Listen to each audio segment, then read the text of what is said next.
آنکھ سے نکلتے ہوئے آنسو کی ایسی وضاحت عین اللہ ہی کر سکتا ہے۔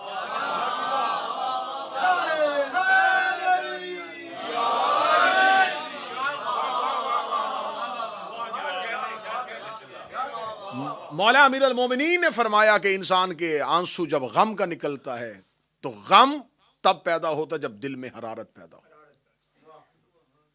دل حرارت پیدا کرتا ہے، دل کو تکلیف ہوتی ہے، جو ہی دل کو تکلیف ہوتی ہے تو خون میں حرارت آتی ہے، خون میں جب حرارت آتی ہے تو وہ خون انسان کی آنکھوں تک آتا ہے۔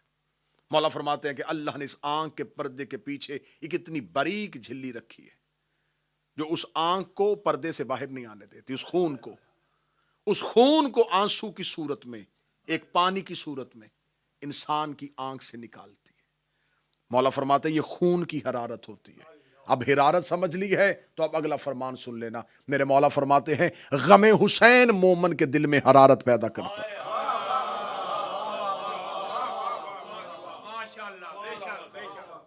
حسین کا غم مومن کے دل پہ حرارت پیدا کرتا ہے۔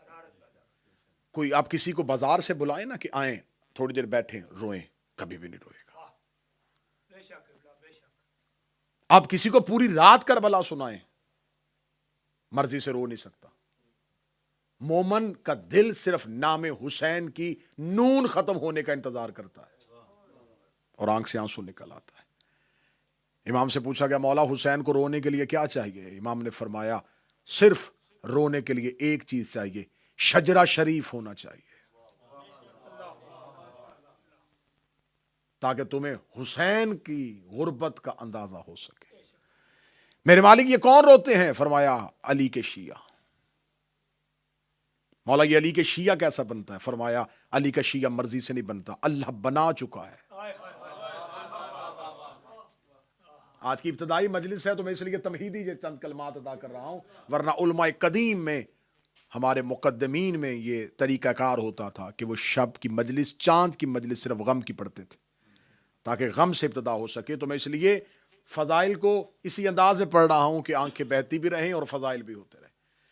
مولا حسین کو کون روئے گا؟ متوجہ ہے صاحبان؟ مولا حسین کو کون روئے گا؟ فرمایا علی کا شیعہ۔ مولا علی کا شیعہ کسے کہتے ہیں؟ علی کا گروہ جو علی کا ساتھ ہے؟ فرمایا نہیں۔ مولا شیعہ کیسے بنتا ہے؟ امام فرمایا بنتا نہیں، اللہ بنا چکا ہے۔ میں پھر لفظ کہنے لگا ہوں اپنے نوجوان بچوں کے لیے، شیعہ دنیا میں آ کے نہیں بنتا۔ مولا کیسے؟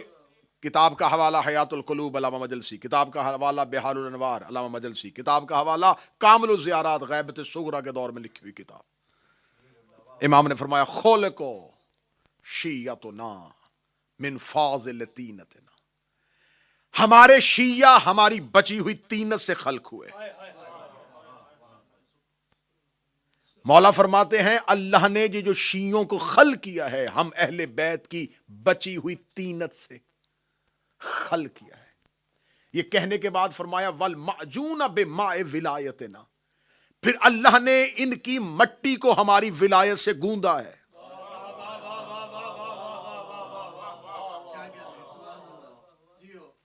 ان کو خلق کیا تھا ہماری بچی ہوئی طینت سے، ان کی مٹی کو گوندا ہے ہماری ولایت کے پانی سے۔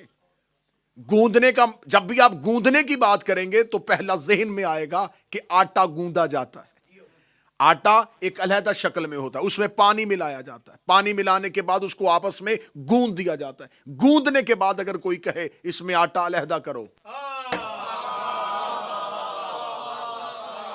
پانی علیحدہ کرو، ابتدائی مجلس ہے تھوڑا بولیے گا، آٹا علیحدہ کرو، پانی علیحدہ کرو، کوئی کہے گا ناممکن ہے، اب چاہے کوئی بھی سائنس اور ٹیکنالوجی آ جائے اس کو علیحدہ نہیں کر سکتی، کیونکہ اس کو آپس میں گوند دیا گیا ہے۔ معصوم فرماتے ہم نے اپنے شیعوں کی خلقت میں اپنی ولایت کا پانی شامل کیا ہے، یہ کر سکتے ہیں، علی ولی اللہ نہیں چھوڑ سکتے۔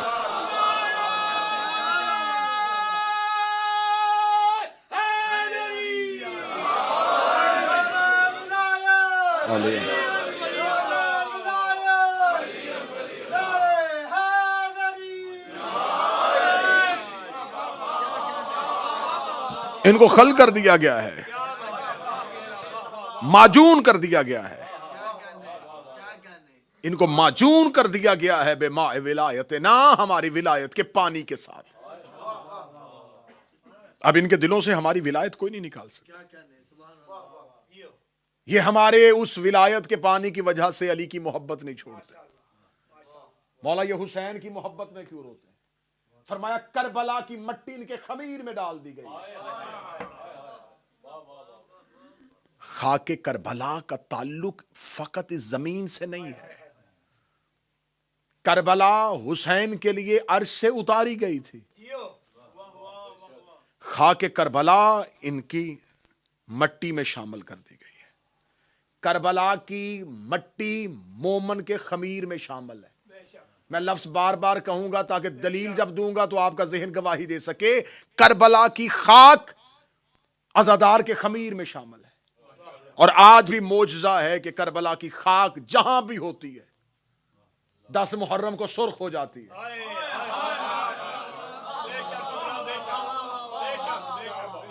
شاید میں جملہ سمجھا نہیں سکا. کربلا کی مٹی جہاں بھی ہوگی 10 محرم کو سرخ ہوگی. اب 10 محرم کو ہماری زنجیر پہ اعتراض نہ کرنا, ہمارے خون کے پرسے پہ اعتراض نہیں. اور یہ بات بھی میں کہوں کہ صرف مجلس حسین میں آنا عبادت نہیں. بعض احباب یہ سمجھتے کیونکہ جدید دور ہے نا, بندے کہتے ہیں مجلس میں چلے گئے تو بس عبادت ہو گئی. میں پھر امام صادق کا فرمان پڑھنے لگا. میرے مولا نے کہا صرف مجلس حسین میں نہ بیٹھا کرو, حسین کا ماتم بھی کیا کرو. اب امام کا فرمان پڑھنے لگا ہوں, فرمان معصوم پڑھنے لگا ہوں, اور کتنا خوبصورت امام نے تمثیل دی ہے. مولا فرماتے ہیں مجلس حسین کے بعد ماتم ایسے ہی ہے جیسے نماز کے بعد زہرا کی تسبیح.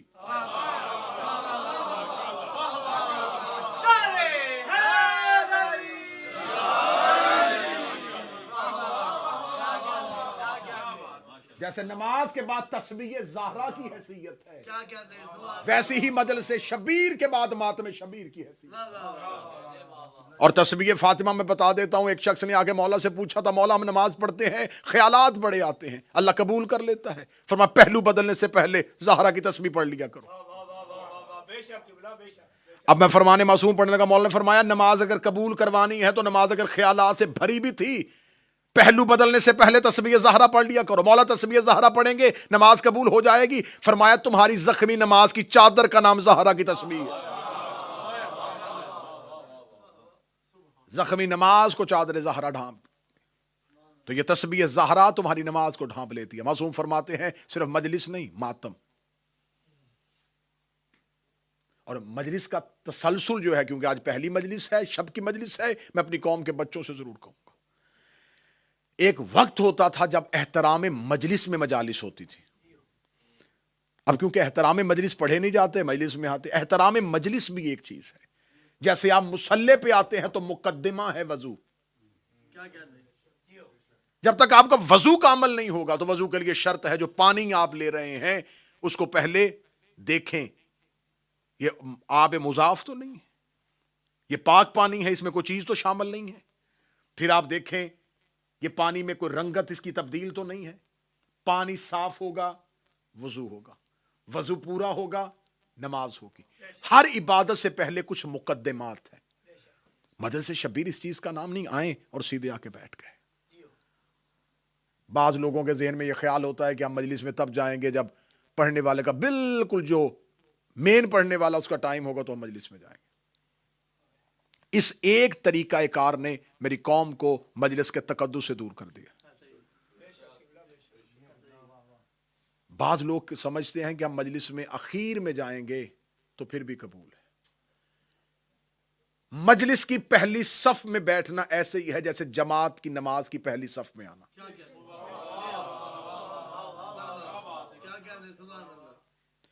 جیسے پہلی جماعت کی صف کی نمازی کی حیثیت ہوتی ہے, پہلی مجلس شبیر میں پہلے آنے والے کی حیثیت ہوتی ہے.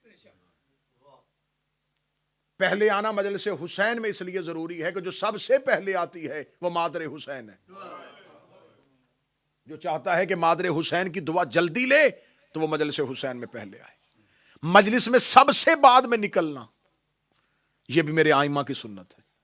پہلے آنا بعد میں نکلنا, تقدس کو ملحوظ خاطر رکھنا, احترام کو ملحوظ خاطر رکھنا, آپ کے گھر میں کوئی مہمان آئے اور وہ مہمان آ کے اونچی آواز میں کہہ کے لگائے تو آپ اس کو بدتمیزی شمار کرتے ہیں. وہ آپ کے گھر میں بیٹھ کے فضول باتیں کرے تو آپ کو لغویات بکنے والا بدتمیز لگتا ہے.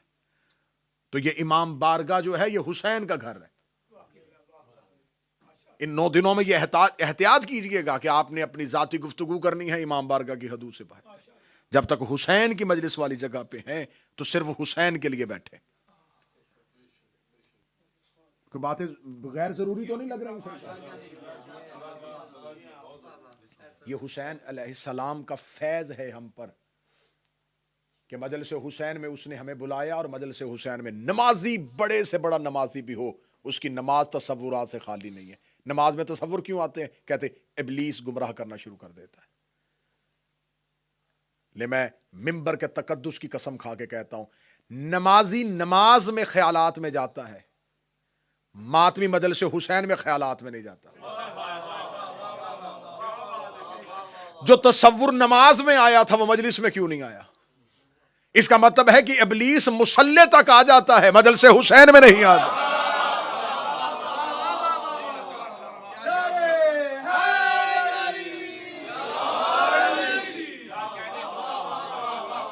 وہ مصلی تک پہنچ گیا، اس کی رسائی نمازی کے مصلی تک ہے، حسین کی مجلس میں نہیں. مجلس حسین حصار ہے عباس کا. چلے میں جملہ آ گیا کیونکہ علم کشائی کی مجلس ہے، تو انشاءاللہ جب مجالس میں ہوں گے تو پھر حضرت عباس کے تذکرے میں تفصیلی حضرت عباس کا تذکرہ کروں گا. میرے مولا سرکار باب الحوائج ابو الفضل العباس شب عاشور 9 لاکھ نے سوچا کہ ہم حسین پہ رات کو حملہ کر دیں. شب عاشور فوجی اشقیاء سے یہ بات آئی کہ ہم حسین پہ رات کی تاریکی پہ حملہ کر دیں. خیام حسینی سے اکیلے عباس چلے. حضرت عباس گئے اور حضرت عباس نے جا کے، اس سے پہلے 7 محرم فوجی اشقیاء کا دعویٰ تھا کہ ہم حسین کے خیام پہ حملہ کریں گے. 7 محرم کا عباس پڑھوں پھر شب عاشور کا عباس سن لینا. حضرت عباس جب پہنچے تو فرات کے گھاٹ پہ، کتابیں کہتی ہیں فرات کے گھاٹ پہ اس وقت 30,000 یزیدی لشکر جو تھا وہ فرات کی گھاٹ پہ قبضہ کر گیا. حضرت عباس اکیلے آئے، 30,000 نے فرات کا گھاٹ قبضہ کیا ہوا ہے اور ارادہ کیا تھا حسین پر حملہ کرنا.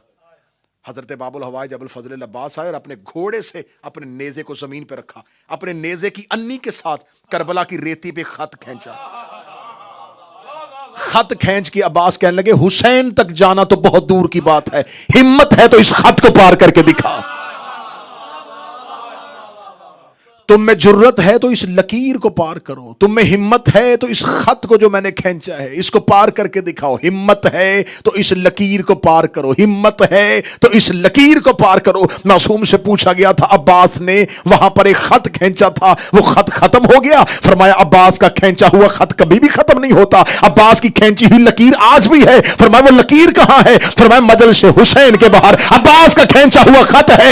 دشمن آنا بھی چاہے تو نہیں آ سکتا. اب منتیں نہ کیا کرو کہ ماتم دے آ جاؤ، مجلس میں آ جاؤ. جسے عباس روک لے اسے کوئی نہیں بلا سکتا.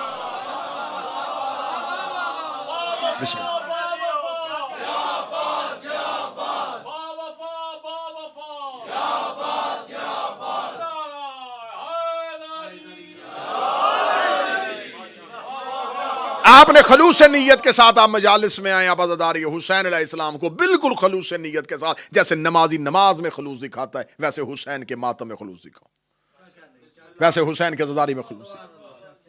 ایک دور ہوتا تھا گلی محلے میں بحثیں ہوتی تھی، اب اس سے زیادہ خطرناک دور یہ ہے، اب ہے سوشل میڈیا پہ بحثیں. اعتراض کرنے والے کا چہرہ بھی نظر نہیں آتا، اور جہاں چہرہ نظر نہ ہو وہاں آنکھوں کی دید اور شرم بھی ختم ہوتی ہے. 200-250 سوالات کم از کم ایسا ہے جو دشمن تیار کر کے بیٹھا ہوتا ہے محرم سے پہلے. جو ہی محرم کی آمد آتی ہے میری قوم کا بچہ کوئی پوسٹ لگاتا ہے، کوئی سٹیٹس لگاتا ہے، نہیں کالے کپڑے قرآن میں کہاں ہے، ماتم قرآن میں کہاں لکھا ہے، زنجیر قرآن میں کہاں لکھی.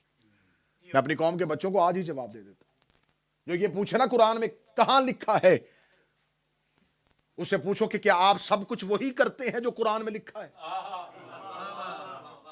اگر آپ سب کچھ وہی کرتے ہیں جو قرآن میں لکھا ہے تو آپ بتائیں مذہب جعفریہ کے علاوہ 4 آئمہ ہیں. ان چاروں کے نام قرآن میں کہاں ہیں؟ ان چاروں کی فقہ قرآن میں کہاں ہے؟ 57 اسلامی ملک ہیں، ان کے نام قرآن میں کہاں ہیں؟ ان کے اندر جو قانون پاس ہے وہ آئین کہاں ہے؟ جو آج اسلامی نظام قائم ہے وہ نظام قرآن میں کہاں ہے؟ چھوڑ دو دنیا داری کی باتیں، نماز کی رکعتیں قرآن میں کہاں ہیں؟ رکوع میں کتنی دیر رکنا یہ قرآن میں کہاں ہے؟ سجدے میں قرآن کا حکم کہاں ہے؟ زکوٰۃ کتنی بھیڑ پہ، کتنی بکریوں پہ، کتنی سونے پہ، چاندی پہ قرآن میں کہاں ہے؟ کعبے کے 7 چکر قرآن میں کہاں ہے؟ صفا مروہ کی صحیح قرآن میں کہاں ہے؟ منی میں جانا قرآن میں کہاں ہے؟ عرفات میں رکنا قرآن میں کہاں ہے؟ مزدلفہ میں جانا قرآن میں کہاں ہے؟ اگر یہ ساری چیزیں قرآن میں نہیں ہیں تو پھر کام کیوں کر رہے ہو؟ کہتے ہیں یہ قرآن میں نہیں ہے، قرآن میں ہمیں نظر نہیں آ رہی لیکن ہمارا اس پہ یقین ہے۔ اچھا چلو ٹھیک ہے، جو قرآن میں آج ہم سے میری قوم کے بچوں سے پوچھتے ہیں یہ بھی قرآن میں نہیں ہے، یہ بھی قرآن میں نہیں ہے، یہ بھی قرآن میں نہیں ہے، تو جو کچھ قرآن پہ لکھا ہے اس پہ سارے عمل کر رہے ہو؟ قرآن میں لکھا ہے کہ جھوٹ نہیں بولتے، تو کیا سارے مسلمان ایسے ہیں جو جھوٹ نہیں بولتے؟ قرآن میں لکھا ہے حسد نہیں کرتے، کیا سارے ہی ایسے ہیں جو حسد نہیں کرتے؟ غیبت نہیں کرتے، مال حرام نہیں کرتے، جو کچھ قرآن میں حکم ہے وہ کیا سارا کچھ سارے کرتے ہیں؟ اس کا مطلب ہے کہ تجھے شریعت سے محبت نہیں، حسین سے دشمنی ہے۔ تجھے دین سے محبت نہیں، تجھے حسین سے دشمنی ہے۔ یہ قرآن میں کہاں لکھا ہے؟ یہ قرآن میں لکھا ہے۔ اللہ صرف حکم دیتا ہے، تشریع رسول کرتا ہے۔ بس میں آخری بات کہنے لگا ہوں، اللہ صرف حکم دیتا ہے، تشریع رسول کرتا ہے۔ خدا نے صرف حکم دیا اقیموا الصلاۃ، بس نماز قائم کرو۔ اب اتنے میں کہہ رہا ہوں کہ صرف باب الصلاۃ، کتاب الصلاۃ اگر اٹھا لیا جائے تو الماریاں بھری ہوئی ہیں علماء کی۔ خدا نے صرف اتنا کہا ہے کہ نماز پڑھو، آگے مولویوں کی بحثیں کتنی پڑھنی ہے، نماز اجارہ کون سی ہے، نماز عہد کون سی ہے، نماز میت کون سی ہے، غصبی جگہ پہ کیسے ہوتی ہے، ڈوبتے ہوئے کیسے نماز ہوگی، اشارے سے نماز کیسے ہوتی ہے، اندھے کی کیسے ہوگی، گونگے کی کیسے ہوگی، مسافر کی کیسے ہوگی، قصر کون سی ہوتی ہے، قضا کون سی ہوتی ہے۔ یہ تو پورا کا پورا باب کھول دیا ہے، قرآن میں تو کہیں نہیں تھا۔ قرآن نے صرف حکم دیا تھا قائم کرو، اور آگے جتنی اتنی رکھتے، جمعہ میں یہ، فجر میں یہ، مغرب میں یہ، مسافر کی یہ، قصر یہ، قضا یہ۔ خدا نے کہا آتو زکات، زکات دو، پورا باب ہے، اتنی اتنی اتنی دینی۔ خدا نے کہا حج کرو، پورے کا پورا باب ہے۔ خدا نے کہا جہاد کرو، پورے کا پورا باب ہے۔ تو جب ہم نے علماء سے پوچھا، جب خدا نے اتنی تفصیل بتائی ہی نہیں ہے تم کرتے کیوں ہو؟ کہتے ہیں خدا صرف حکم دیتا ہے، تشریع رسول کرتا ہے۔ خدا حکم دیتا ہے، تشریع رسول کرتا ہے۔ خدا حکم دیتا ہے، تشریع رسول کرتا ہے۔ خدا نے صرف حکم دیا تھا قربا سے مودت کرو، رسول نے حسین کو چوم کے تشریح کر دی تھی۔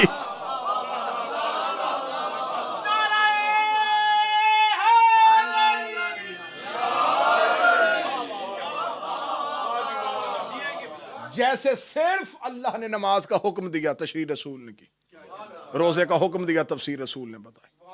خدا نے صرف یہ کہا تھا قربا سے مودت کرو، حسین کو کاندھوں پہ اٹھا کے، سینے سے لگا کے، ممبر پہ زانو پہ بٹھا کے، سجدے میں پشت پہ لا کے، چوم کے، احترام کر کے رسول نے تشریح بتا دی ہے۔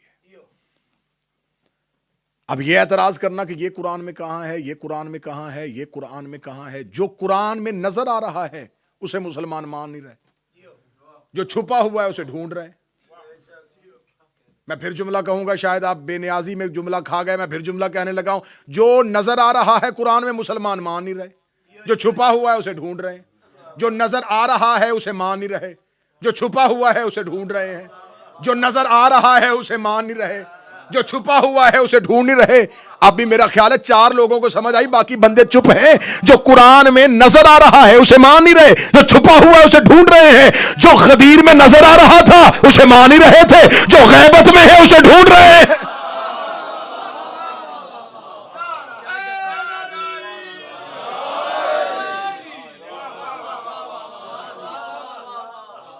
متوجہ ہے صاحبان بات کی بات؟ غم حسین کا تعلق جو ہے وہ صرف حسین کے عزادار اور مومن کے ساتھ، قلوب میں حرارت پیدا کرنا، دلوں کو ولایت علی دینا، یہ ہے کرم مادر حسین کا۔ محرم اس کرم کا اظہار ہے۔ میں پھر جملہ اچھا کر کے کہنے لگا ہوں، اس سے بہتر جملہ میرے کوزہ معرفت نہیں ہے۔ محرم ہماری خلقت کے مقصد کا اظہار ہے۔ مولا حسین عزت عطا فرما۔ ہم محرم میں زمانے کو بتاتے ہیں کہ ہم کیوں ہیں۔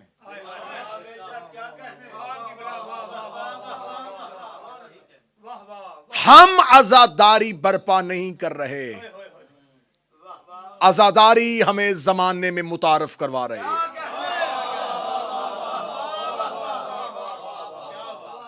ہم مجلس شبیر نہیں کر رہے، مجلس شبیر ہماری پہچان بتا رہے ہیں۔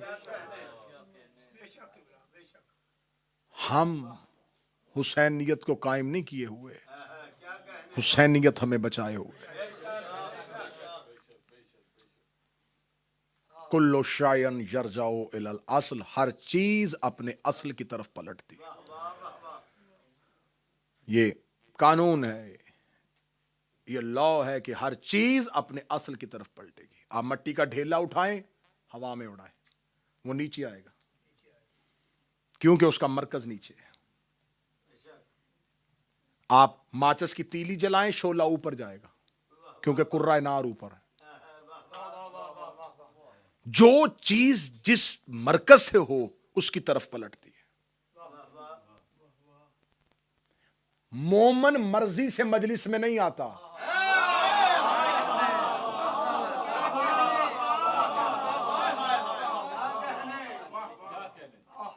آپ ان 10 دنوں میں آزما کے دیکھ لیجئے گا، آزمائیے گا ان 10 دنوں میں، اس چیز کو آزما کے دیکھ لیجئے گا۔ مجلس کا وقت ہوگا، آپ کے اس سے پہلے ایک بے چینی، ضروری امور جلدی جلدی نپٹا رہے ہوں گے۔ میں ممبر کے تقدس اور مولا عباس کا علم ضامن ہے، میں گواہی بنا کے کہہ رہا ہوں، اتنا لوگ خوشیوں کا انتظار نہیں کرتے جتنا حسین کے عزادار رونے کا انتظار کرتے۔ انسانی فطرت ہے، انسان غم سے گھبراتا ہے۔ اسے پتا چل جائے فلاں جگہ پہ غم کی محفل ہے، وہ کبھی نہیں جائے گا، نہیں یار، دل پریشان ہو جائے گا۔ آپ آزمائیے گا، ان 10 دنوں میں آپ مجلس کے بغیر رہ ہی نہیں سکتے۔ جتنے بھی ضروری کام ہو، بندہ کہتا ہے یار جلدی جلدی ختم کرو، جلدی جلدی ختم کرو۔ چھوٹے چھوٹے بچے لے کے مائیں سخت موسم میں گھروں سے نکلتی ہیں۔ مجھے حسین کی قسم، لوگ یہ سمجھتے ہیں شاید ہم مجلس میں جا رہے ہیں، حسین کی ماں دروازے پہ کھڑی ہو کے تمہیں آواز دے رہی، تمہیں بلایا جاتا ہے۔ حسین کی ماں نام لے لے کے بلاتی ہے، مجلس سے ایک رات پہلے فرشت بنتی ہے، حسین کا بیٹا اور حسین کی بہن فرشت بناتی ہے۔ جب مومنین مجلس میں آتے ہیں، دروازے پہ سجاد استقبال کرتے ہیں۔ پلٹ کے آ گئے تھے مدینے واپس، آباد ہو گیا تھا مدینہ۔ منہال کوفی آیا مولا سجاد کے پاس، اس نے کہا مولا مجھے خبر ہوئی آپ بہت روتے، مولا کربلا نے آپ کو ضعیف کر دیا، لیکن مولا ہم کیا کریں، میں اجازت لینے کے لیے آیا ہوں، میرا بیٹا جوان ہے،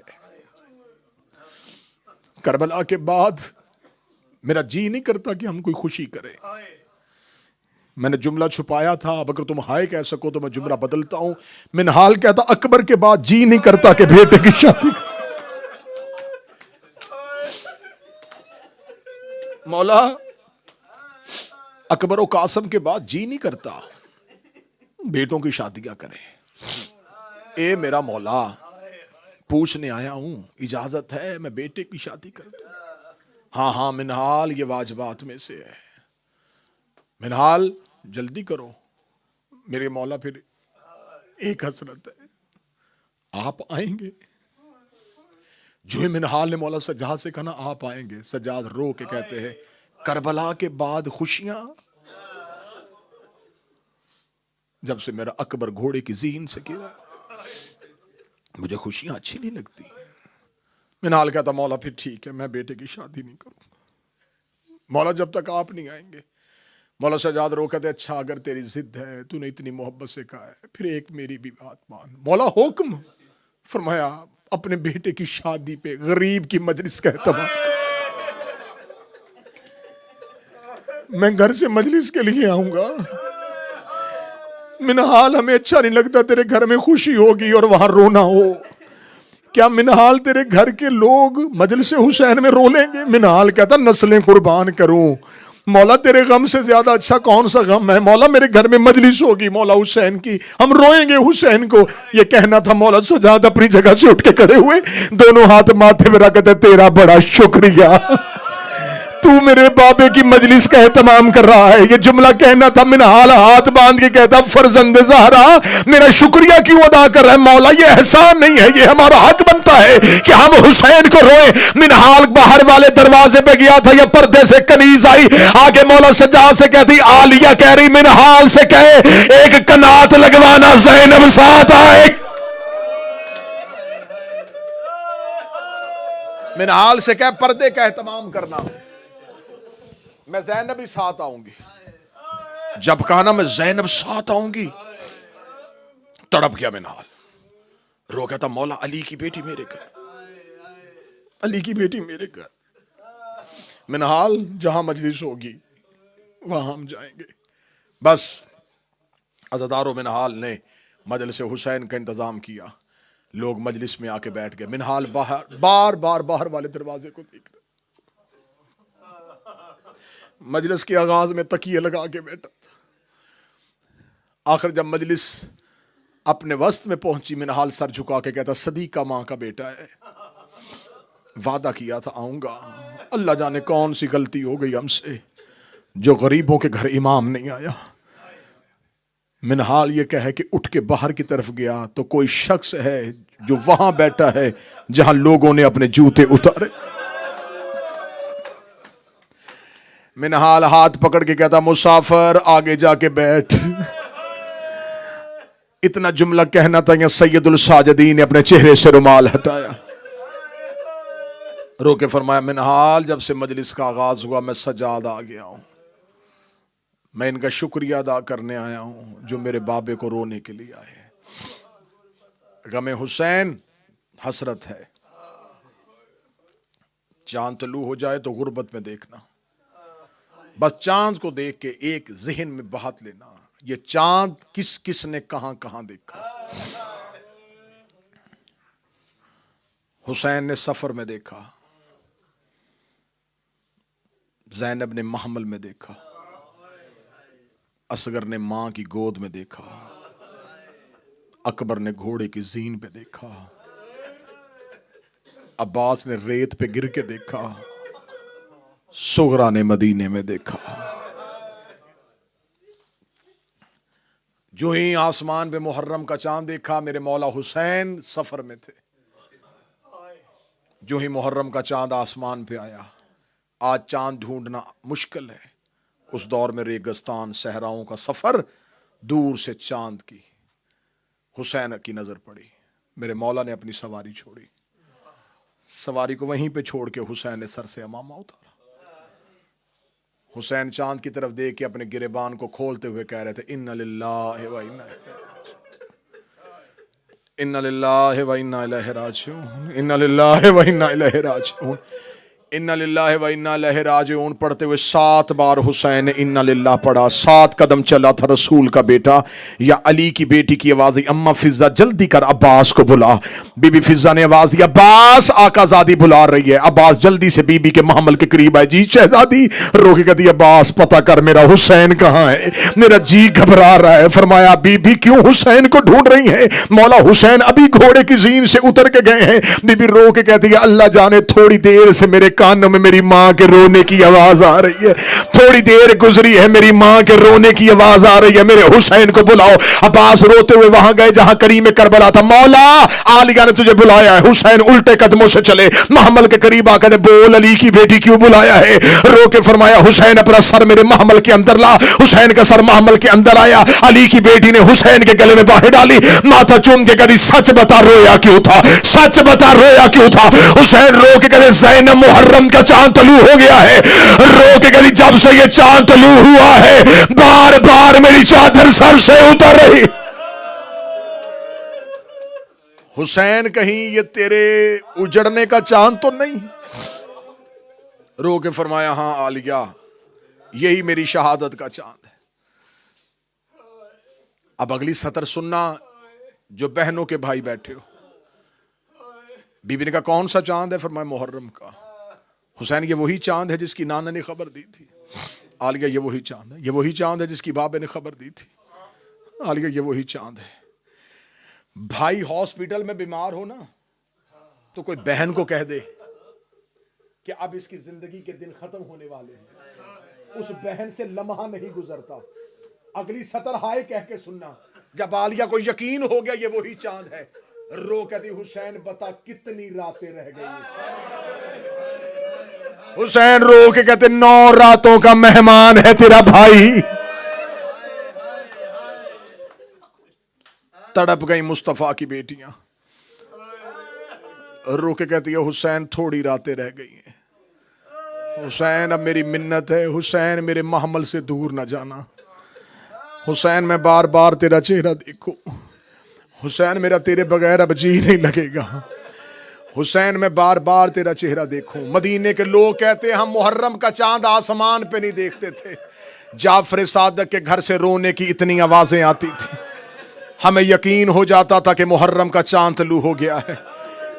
ایک شخص یمن کا رہنے والا مدینے میں چادروں کا کاروبار کرتا تھا، وہ کہتا کہ میں نے خود دیکھا کہ اللہ جانے کوئی ایک ایسی رات آئی ہے، میں نے مدینے کی گلیوں میں بھگدڑ مچی ہوئی دیکھی، لوگ تیز قدموں سے دوڑتے ہوئے جا رہے تھے، میں نے ایک بندے کا ہاتھ پکڑ کے پوچھا کہاں جا رہے ہو؟ کہنے لگا دیکھ نہیں رہا کون سا چاند طلوع ہو گیا ہے، ہم جعفر صادق کو اس کے بابے کا پرسہ دینے جا رہے ہیں۔ وہ کہتا میرا پہلا سال تھا مدینے میں، میں بھی اس قافلے میں اس کے ساتھ چل پڑا، میں بھی اس رش میں ان کے ساتھ چل پڑا، میرے ذہن میں رستے میں خیال تھا مدینے میں جعفر صادق کی حویلی ہوگی، امام اپنی حویلی پہ اپنے مسند پہ بیٹھے ہوں گے، ہم میں جا کے ان کے بابا کا پرسہ دوں گا۔ وہ کہتے جب میں مولا جعفر صادق کے دروازے پہنچا، میں کاش وہ منظر اپنی آنکھوں سے نہ دیکھتا، میں نے دیکھا کہ لوگوں کا حلقہ بتا ہوا ہے، میں اس حلقے میں سے امام کے ڈھونڈ رہا تھا، جو ہی میں امام کو تلاش کرتے کرتے میری نظر پڑی، ان لوگوں کے حلقے میں کوئی ایک شخص ہے جو زمین پہ ایسے تڑپ رہا ہے جیسے مچھلی بغیر پانی کے تڑپتی ہے، اس کے سر پہ امامہ کوئی نہیں ہے، وہ ایڑیاں رگڑ رہا ہے۔ میں نے ایک شخص سے پوچھا یہ کون ہے؟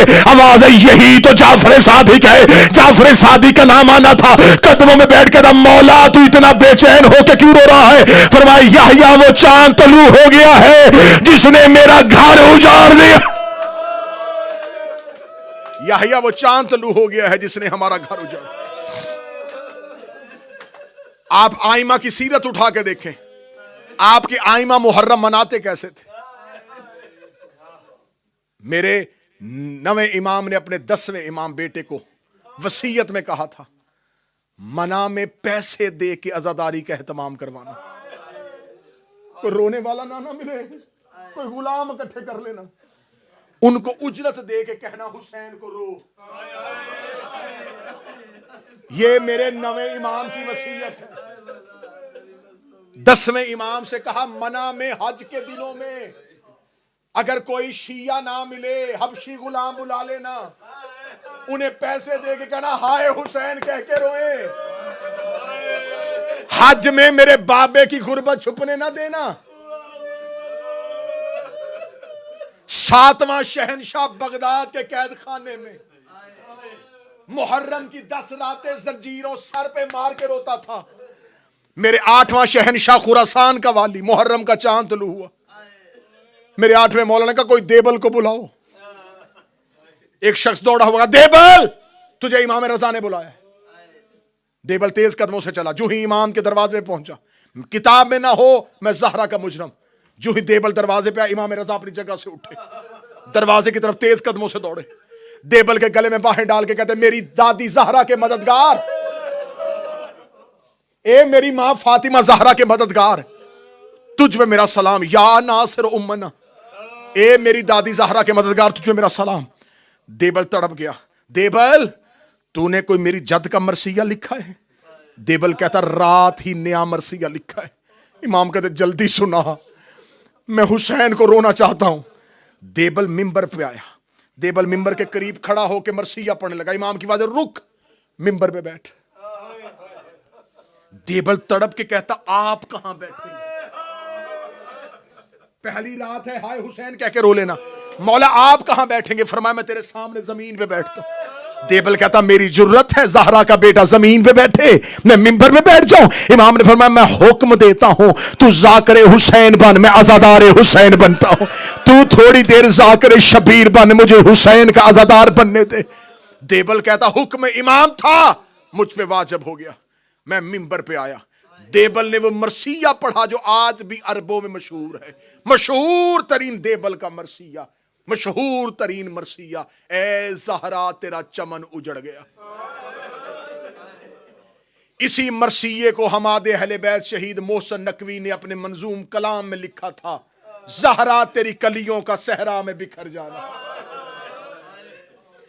دیبل نے ممبر پہ آ کے کہا اے فاطمہ زہرا تیرا بھرا چمن اجڑ گیا, اے سیدہ تیرے گلستان کو نظر لگ گئی, اے بی بی تیرے پھول اور تیری کلیاں بکھر گئیں.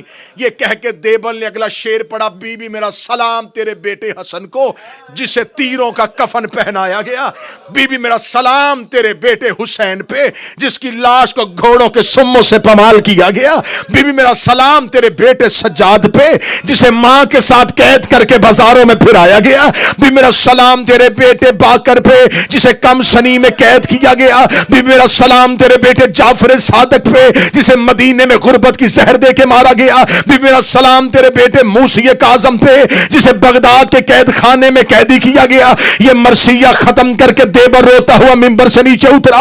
امام رضا نے اپنی ہاتھ سے ایک شعر لکھا, شعر لکھے گا دیبل اپنے مرثیے میں آج سے شعر کا اضافہ کر دے. دیبل ممبر پہ آیا, دیبل نے شعر پڑھا, بی میرا سلام تیرے اس بیٹے پہ جو توس میں غربت کی حالت میں دفن ہو جائے گا. یہ جملہ پڑھنے کے بعد دیبل رو کہتا مولا مجھے تو نہیں پتا فاطمہ کا کوئی بیٹا توس میں بھی دفن ہے.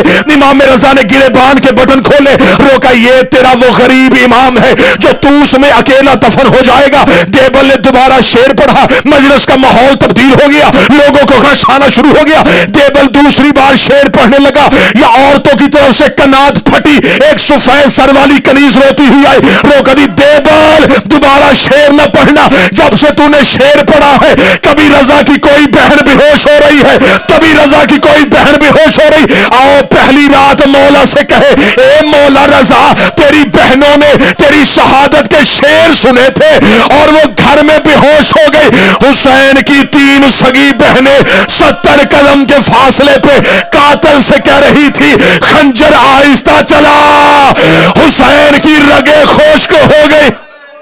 ماتم حسین.